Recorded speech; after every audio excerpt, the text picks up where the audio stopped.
दोस्तों, अक्सर हम ये सुनते हैं लोगों के मुँह से या देश विरोधी लोगों से कि हमारा देश क्रूड ऑयल का बड़ा उत्पादक नहीं है, हमारे देश में एलपीजी का उत्पादन नहीं होता, हमारे देश में सोने का उत्पादन नहीं होता।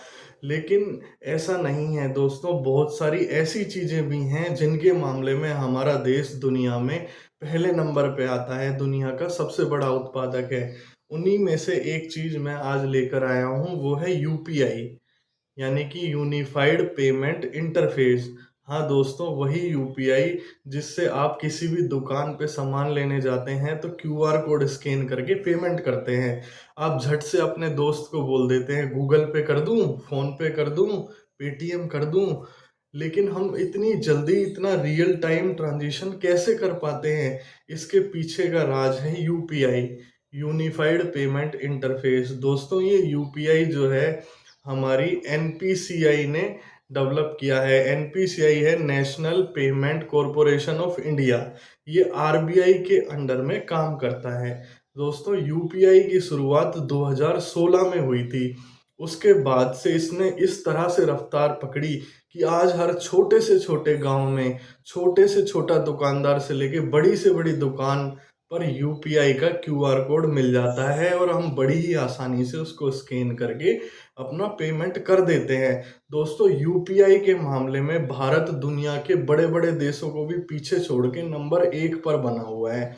दोस्तों, दुनिया में होने वाली कुल ट्रांज़िशन का, रियल टाइम ट्रांज़िशन का लगभग 50% हिस्सा भारत में होता है और भारत के यूपीआई जैसा सिस्टम पूरी दुनिया में कहीं भी नहीं है। यहाँ तक कि यदि हम दुनिया के बड़े-बड़े देशों, अमेरिका की बात करें तो वहाँ पे रियल टाइम ट्रांज़िशन का कोई सिस्टम नहीं है, बल्कि वहाँ पैसे ट्रांसफ़र करने के लिए आधे घंटे से लेकर 24 घंटे तक का समय लगता है। इसी तरह हम चाइना की बात करें तो उसने हम हमारा यूपीआई देखकर वहाँ एक वीचैट पे नाम का ऐप बनाया है, लेकिन उसे एक कंपनी चलाती है और उनका सिस्टम हमारे यूपीआई सिस्टम से बहुत अलग है, इसीलिए उसका यूज़ भी सीमित है। इसी प्रकार दुनिया के अन्य देशों में भी किसी तरह का रियल टाइम ट्रांज़िशन का सिस्टम नहीं है। अतः जब दुनिया के बड़े-बड़े लीडर हमारे देश में घूमने आते हैं, तो आपने ऐसी कई वीडियो भी देखी होंगी कि उन्होंने छोटे-छोटे दुकानदारों को यूपीआई पे किया और वहाँ से कुछ खरीदा। जैसे फ्रांस के राष्ट्रपति भारत आए थे, तो उन्होंने जयपुर में एक दुकानदार से ताजमहल खरीदा और उसके लिए उन्होंने यूपीआई किया। बहुत सारे देश ऐसे हैं जो भारत से यूपीआई की माँग करते हैं कि उनके देश में भी यूपीआई सिस्टम जो है लागू हो जाए, ताकि वहाँ पर भी पेमेंट करना इतना आसान हो जाए। दोस्तों, अभी हाल ही में मार्च 2026 में यूपीआई पेमेंट के मामले में भारत ने एक बड़ा रिकॉर्ड दर्ज किया है। 1 महीने के अंदर, मात्र 1 महीने के अंदर 30 लाख करोड़ रुपए का यूपीआई ट्रांज़ैक्शन हुआ है, जो कि वर्ल्ड रिकॉर्ड है।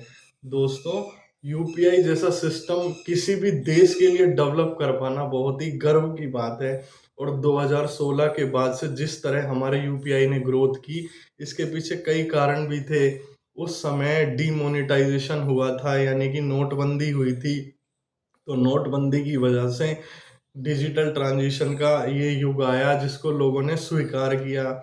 इसके अलावा मुकेश अंबानी जी की जियो ने उस समय फ्री इंटरनेट की सर्विसेज़ प्रोवाइड की, जिसकी वजह से यूपीआई पेमेंट जो है आज घर-घर तक पहुँच गया है। आज छोटे से लेकर बड़ा व्यक्ति और छोटी-सी दुकान से लेकर बड़े-बड़े शोरूम वाले लोगों के पास यूपीआई पेमेंट लग जाता है, का क्यूआर कोड मिलता है। लेकिन इसकी सबसे ख़ास बात ये है कि यूपीआई पेमेंट करने पर किसी प्रकार का कोई टैक्स दुकानदार को नहीं लगता है।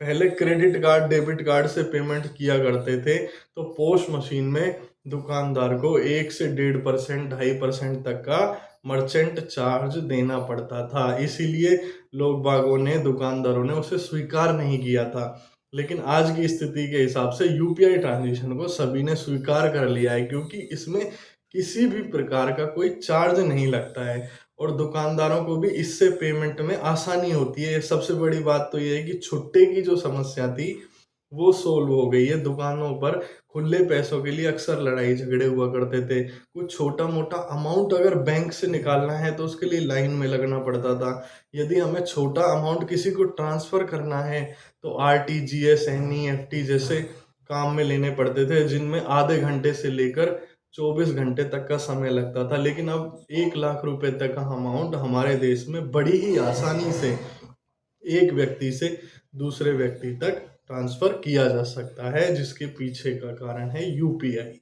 Unified payment interface. धन्यवाद।